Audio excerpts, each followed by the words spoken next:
আপনার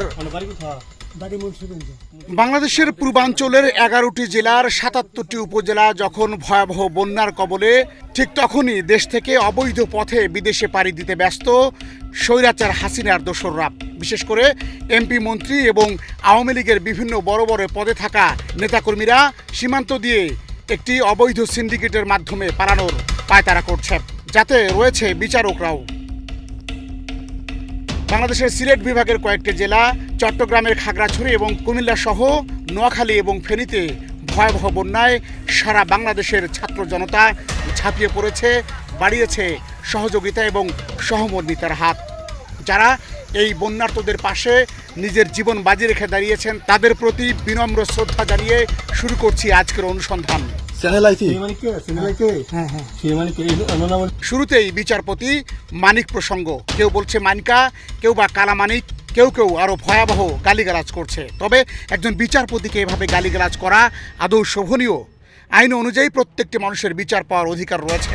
তবে মানিকের এমন অধঃপতন বাংলার মাটিতে কেন হয়েছে তার নেপথ্যে অসংখ্য ঘটনা রয়েছে।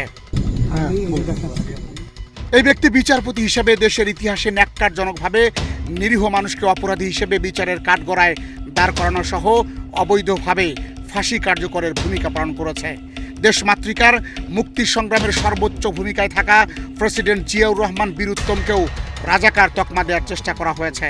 ৭১-এর স্বাধীনতার যুদ্ধে সর্বোচ্চ ভূমিকা রাখা স্বাধীনতার ঘোষক শহীদ প্রেসিডেন্ট জিয়াউর রহমানকে অবমাননা করার দুঃসাহস দেখানো সেই মানিককে সিলেটের কানাইঘাট এলাকা থেকে আটক করেছে আইনশৃঙ্খলা বাহিনী।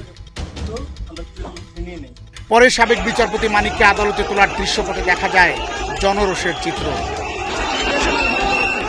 এদিকে সামাজিক যোগাযোগ মাধ্যম মানিকের বিষয়ে নানা ধরনের নেতিবাচক প্রতিক্রিয়ায় ছেয়ে গেছে। অবৈধ পথে পালানোর সময় নিজের পাসপোর্টটিও হারিয়ে ফেলে মানিক। পাশাপাশি 15,000 টাকা ভাড়া ঠিক করা নৌকার মাঝিরা তাকে সীমান্তে পার করে দেওয়ার সময় আরও কিছু টাকা ছিনিয়ে নিয়ে গেছে বলে অভিযোগ তার। স্বৈরাচার হাসিনার পতনের পর অসংখ্য নেতাকর্মী গা ঢাকা দিয়েছে। তবে সবচেয়ে আলোচিত মোহাম্মদে আরাফাত। কেবলমাত্র মিথ্যা প্রোপাগান্ডা আর জামাত বিএনপির বিরুদ্ধে বিষোদ্গার করতে করতেই সরকারের একেবারে ঘাড়ে উঠে বসেছিল আরাফাত।